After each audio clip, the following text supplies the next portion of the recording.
Keadaan spiritual ini bisa dicapai oleh setiap orang yang percaya kepada Tuhan, yang mempunyai moral yang baik, bersih, dan jujur. Beberapa laku harus dipraktekkan dengan kesadaran dan ketetapan hati yang mantap. Pencari dan penghayat ilmu sejati diwajibkan untuk melakukan sesuatu yang berguna bagi semua orang, serta melalui kebersihan hati dan tindakannya. Cipta, rasa, karsa, dan karya harus baik, benar, suci, dan ditujukan untuk memayu hayuning bawono. Ati suci jumbuhing kawula Gusti. Hati suci itu adalah hubungan yang serasi antara kawula dan Gusti. Kejawen merupakan aset dari orang Jawa tradisional yang berusaha memahami dan mencari makna dan hakikat hidup yang mengandung nilai-nilai. Berikut petuah bijak, kata mutiara, dan falsafah ajaran hidup orang Jawa kuno yang berkaitan dengan falsafah hidup. Ajining diri dumunung aning lati, yang mempunyai arti kualitas diri tercermin dari tutur kata. Tentu kita pernah mengalami suatu situasi dalam kesempatan diskusi di mana terjadi perdebatan, ada yang saling cerca atau memaki, berteriak, dan juga saling adu keras suara, seolah-olah semua harus mendengarkan yang berteriak paling keras. Namun dari pesan ini bisa kita mengungkapkan bahwa pribadi diri, harga diri sangat tercermin pada kata-kata yang kita ucapkan. Kata-kata di sini yang mencerminkan diri adalah kata-kata yang mengandung motif, kata-kata yang isinya berkemauan atau karsa. Di antara pilihan pengertian inilah bisa sangat menjadi indikator kualitas diri yang baik, atau justru sebaliknya. Mentung kojo kena sembagini, yang mempunyai arti membohongi justru sebenarnya dibohongi.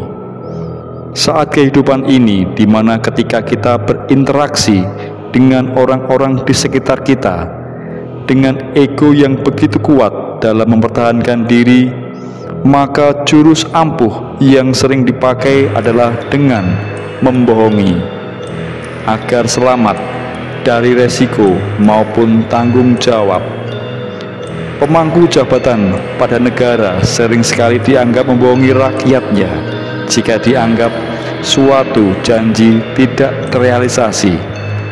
Lalu dicarilah akal-akalan untuk menipu atau membohongi rakyat dengan motivasi yang merusak. Pejabat boleh saja berhasil dan senang membohongi, namun sebenarnya dalam arti lebih dalam itu bisa membohongi dirinya sendiri, karena resikonya untuknya jauh lebih besar. Hanya mungkin secara matematis tidak terhitung atau terlihat. Sedakep ngawe-awe, yang mempunyai arti tergoda untuk berbuat lagi walaupun sudah bertobat. Kata motivator bahwa sukses bukan dihitung dari berapa kali mencapai target, tapi berapa kali Anda gagal dan bangun lagi untuk mencapai target. Artinya memperbaiki yang salah atau gagal, bukan mengulangnya. Demikian jika kalau kita berbuat kesalahan dan sudah berhenti, hendaknya kita cukup berhenti selesai. Tapi kita malah sering berkeinginan untuk berbuat lagi kesalahan yang sama. Dalam kehidupan kita sering merindukan untuk memuaskan ego kita. Ingin sekali bahwa semua adalah semau kita. Maka ingin apapun itu adalah harus sesuai pengharapan kita. Muncullah perbuatan-perbuatan yang bertentangan dengan kaidah yang ada. dan inilah yang dianggap sebagai pemuas pada ego diri. Kesalahan yang kita buat dari perbuatan yang mana saat menyadari untuk berhenti melakukan salah, apalagi diikuti berhentinya melakukan kesalahan, maka itu sudah merupakan kemajuan secara hakiki. Namun kebodohan kita jugalah yang selalu mengulang lagi, tergoda untuk melakukan lagi, karena untuk memuaskan ego sesaat. Kebodohan yang dipelihara itu akan membuat kemerosotan nurani yang akhirnya berpengaruh secara akumulatif ke semuanya. Njajah deso milangkori, yang artinya menjelajah kemana-mana. Hal ini adalah sambungan dari episode sebelumnya. Perjalanan hidup kita tidak lepas dari menuju dari satu tempat ke tempat yang lain. Namun, tidak semua dapat bermakna lebih dalam perjalanan. Menjelajah adalah menempuh suatu perjalanan untuk berbuat sesuatu yang baik, meninggalkan hal yang baik dan mengajak hal yang baik pula. Penjelajahan sering dikaitkan dengan penjajahan dari segi negatifnya, yang mana bermakna sesuatu yang buruk, meninggalkan luka, dan menanamkan dendam. Tentu itu harus ditinggalkan. Jangan takut kita menjelajah dan berpetualang dengan segala sikap dan sifat kebaikan. Jangan merasa terbebani dengan rasa khawatir dan keterikatan, karena apa yang kita lakukan tentu akan memberikan dampak hidup yang baik bagi orang lain, walau itu dinilai kecil. Sopo siro sopo ingsun, yang mempunyai arti siapa Anda, siapa aku.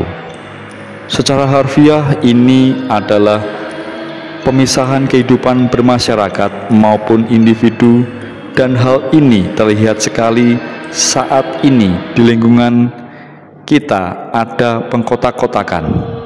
Masing-masing merasa lebih eksklusif, seperti berkotakkan sara.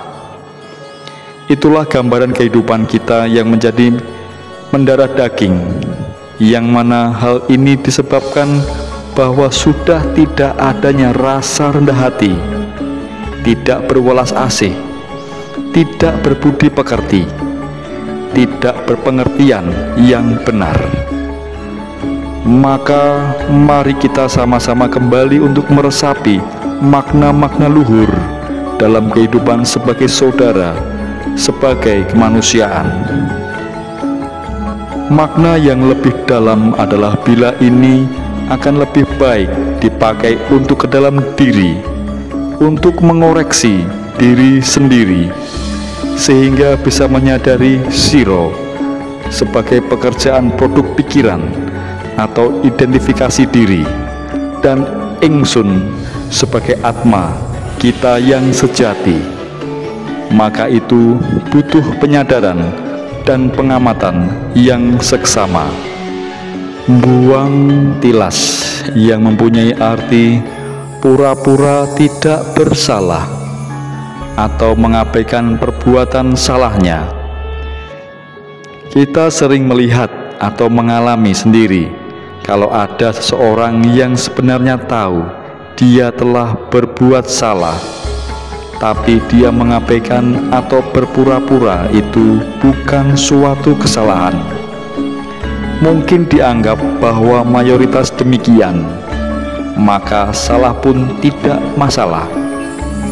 Andai di negeri ini masih ada budaya malu, bukan budaya malu-maluin, maka tentulah masing-masing pribadi tidak akan berbuat hal tercela dan berpura-pura tidak salah, namun akan mencegah perbuatan salah dan akan berani mengakui dan menghentikan kesalahan.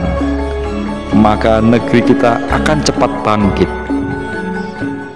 Sudahkah saya punya budaya malu kalau berbuat salah? Renungkan, saudaraku. Kedah eling lan waspada ngelampahi owah kingsir jaman sakmenika.